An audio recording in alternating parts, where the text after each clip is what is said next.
The content, views, and opinions expressed in the following program are those of the producer and do not necessarily reflect the views and opinions of the City of Bremerton, BCAT, their officials, or their employees.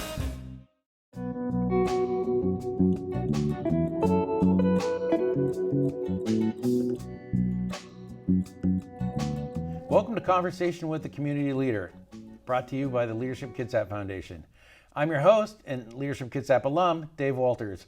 With me today is Tina Piper, principal of Silver Ridge Elementary. Tina, thank you. It's great to have you here. Thank you.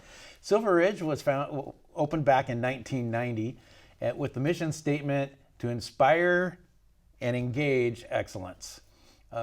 Like a lot of our elementary schools, Silver Ridge is unique, and they are actually a school of the arts. So we'll have lots to talk about. So before we talk about all that, Tina, let's talk about you. Where are you originally from? I'm originally from Southern California, and but I've been up here in the Kitsap area since 1993 after I graduated from Cal State Fullerton. And my family is originally, my stepdad was originally from Bremerton, and so they moved up here when I graduated from high school, and my younger sister went to school here. Oh, okay. Mm-hmm. And then had you always wanted to be a teacher?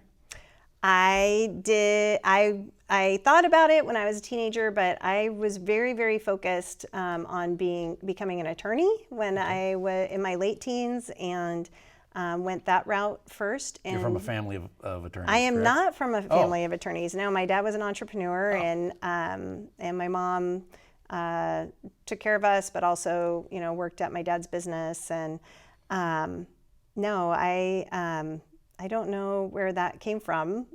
Somebody must have said that I argued like an attorney at some point and stuck in my head. But I went on to Seattle University Law School, and it was during law school that I started working with students, and I taught law at a high school in Seattle through a program called Street Law at the time, and then I also tutored in the elementary school, and so that's where I really was like, I think I want to go that route. Did you graduate from law school? I did. Yes. Did you? Then what did you do after you immediately graduated? And after I immediately graduated, I was working for a nonprofit, but I actually went because I was interested in working with students. I thought I better make sure that I can work with students all day. And so I started working at a preschool, and I worked for a preschool for a year before I decided to go back to school and get my teaching degree. So you never were a practicing attorney? Nope. I just did clinical work when I was at the law school, so I kind of knew. I was very interested in criminal law, but then it just was not the right fit for me, and it was an expensive awakening, but I realized that I really needed more joy in my life. I like the problem solving of criminal law, but the joy part was hard for me, and so that's where I went into education. So then you had to go back to school to get your teaching certificate. Yeah, that's why I wanted to make sure that it was the right path before I went back to school. And then, so where did you go there? I went to Central Washington University for my teaching degree and worked on my master's. And then I went from Ellensburg back to Kitsap, and I got a job at the time. It was Tracyton Elementary had the Montessori program under Connie Gates, the principal at the time. Okay, that was your first teaching job? Yeah, that was my first teaching job. So you have 5 years of postgrad, a formal postgrad. I have more than, yes, I do. And now? And then further after that, yeah. Okay. So how long have you been in education then? When was your first teaching job? My first teaching job at Tracyton in the Montessori program was 2002.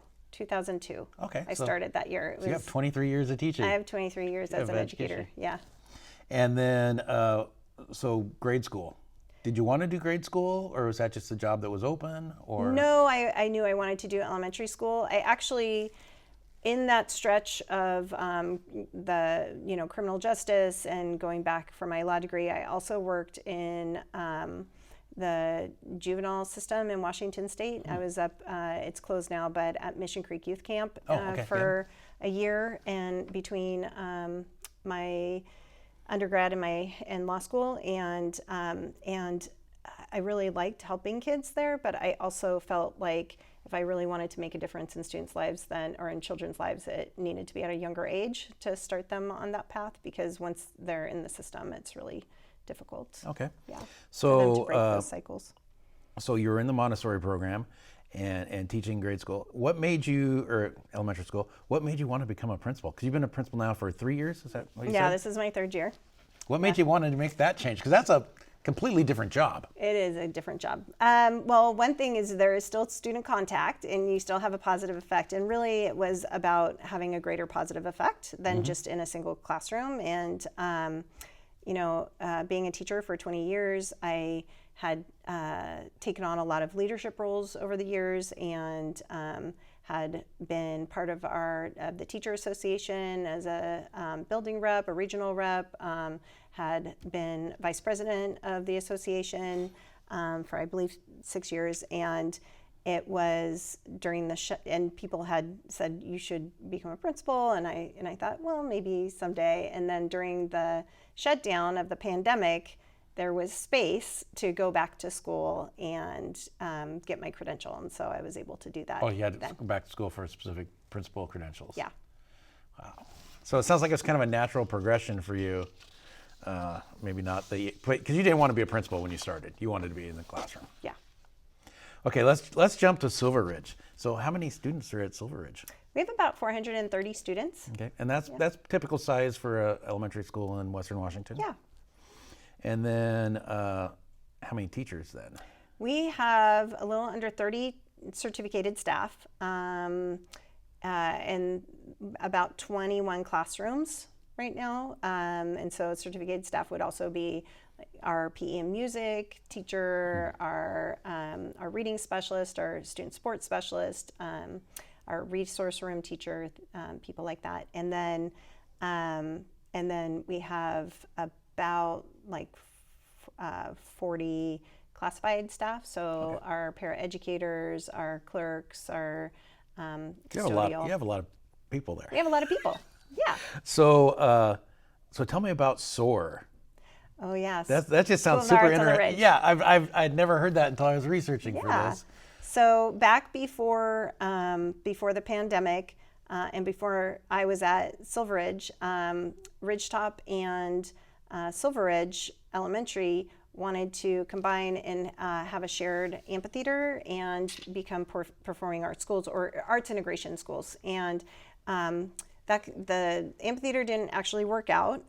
There were some issues surrounding it that I don't know all the details about, but there still was momentum, and then the pandemic hit. And so since we've been back in school, we've been working on regaining our momentum of arts integration, which my staff does an amazing job of doing. So arts integration doesn't always have a product in the art, an art product, but for example, learning vocabulary words, the students might act them out, and so that it's kind of a 5 senses integrated approach to learning. So, but what it does not mean is you're getting away from reading, writing, and arithmetic. We are not getting. You're not getting away with anything. This is just giving up anything. This is just a focus to enhance kids' experience and learning.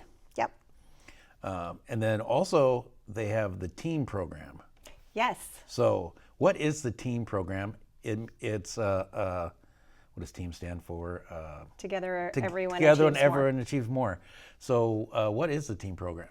The team program is a 1st through 5th grade program where there's an emphasis on multi-age learning. So teachers might see 1st graders, 3rd graders, the 1st through 5th might be together in a classroom. Yesterday, our team program went out and they released the salmon that they had raised from eggs, and they went in multi-age groups, and so they're really able to support each other. Older students get to mentor younger students. Teachers, there's a continuity of learning because the students know all the teachers in the program and the teachers know all the students. And then, so is the team program, is that gifted only? Is it how do you get your child into the teen program? That's a good question. So we just had our team information night at the, I think we had to push it. It was at the end of February, but then there was, I think it was the wind day. And so we had it at the beginning of March, and families come and learn about the program, and then they can apply. And there's applications are still open right now. And then if we have more, which we usually do, people that are interested in entering the program, then it's on a lottery basis. Okay, and then is that for people that are just in the immediate Silver Ridge area? No, Or is it open up to all of the CK school district? It is district-wide. We can have out-of-district students in as well, but in-district students have Priority. Priority. Mm-hmm. Okay, which is similar to the Montessori program. Very similar. At Hawk Elementary. Yeah, same process. Okay. And then I did see something a little different, and I think it's new, is adult mentors for elementary kids. Yeah. Tell us about that program, because that's brand new, right? Well, it's not. I believe we had adult mentors before the pandemic shutdown, but we have revived it. And so we have an adult mentor training, and then we can have mentors in our buildings that come in, work with students, certain students. And we also have teen mentors that through a high school program where those teens can come down and also mentor students in our buildings. And so it's super exciting to have. Oh, wow. That's super rewarding for both. It's I'm sure really they both great. learn Yeah. tons. And then volunteers. Does your elementary school, do they rely a lot on volunteers? We love volunteers, Okay. yes. In the teen program, there's actually a commitment by parents who are putting their kids into the program that they will come and number volunteer. of volunteer hours. Mm-hmm, yeah, which is also similar to Montessori. But we always welcome volunteers, parent volunteers, but also community volunteers. We have people from different organizations who come and read with students. We have, people in the neighborhood who come and help out in the morning that they've just volunteered their time. Do you have to be a parent to volunteer? You do not. So Okay. as long Once as you you go through the background vetting, check. go through their vetting. Yep. You can come And in we'll train and and do your volunteer. Wow, that's excellent. So what are some of the challenges facing our elementary schools today? Our students. Our students, our district just created a cell phone policy for good reason. I think that since 2008, when cell phones started becoming ubiquitous, I think at first there was only adults really purchased the smartphones. If I said cell phones, I'm sorry, smartphones is what I meant. And in 2008, and then during the shutdown, I think that our technology really expanded because then everybody was getting their social interaction through a screen. Oh, yeah. And so we see our youngest students often have smartphones as well. And it I don't know if you've read The Anxious Generation, but that is a very interesting book, and really talks about how we can protect our children from the immensity of the World Wide Web, because there's a draw to it by everybody, I'm sure, who uses a smartphone or some kind of device, and it can kind of it can prevent a student from really having time to themselves, like always being connected to friends or social media or something online, and it kind of takes away from their experience of just being by themselves. And just in their being own by head themselves and thinking. in their own head. Mm-hmm. So tech has drastically changed over the years, besides just cell phones. Where's the elementary school with tech these days? Well, I mean, and that's the thing, is technology is just a tool, right? And we want to use it as a tool and not let it use us. Okay. And so we have different, first of all, we used to, like when I started, we had a computer lab, and we took our kids to the computer lab for a half an hour, maybe a week. I think, it wasn't even every day. And now we have, we've had some one-to-one initiatives. In elementary, we keep our Chromebooks. We use Chromebooks. We keep them at the school, and they're in carts, and teachers, depending on the teacher,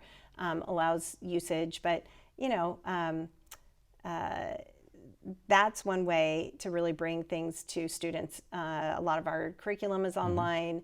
And then when I started teaching, we had overhead projectors and we had whiteboards. That was our technology. Now teachers have smart boards and they can create slide decks that where, you know, something I might write on the whiteboard and try and diagram by hand, they can actually bring in pictures. They can students can make more connections. And that communal use of technology has been really profound for a lot of students. Oh, has it? Okay. And then does it make it more work for the teacher, easier, or the same? Does it help the teachers and be a little faster? Well, I think my mom was a school teacher, so I just know how much work a teacher has put in. You know, there's still every technology, while it can ease some things, it can also add to others. Okay. So I would say the communal use of technology has been amazing.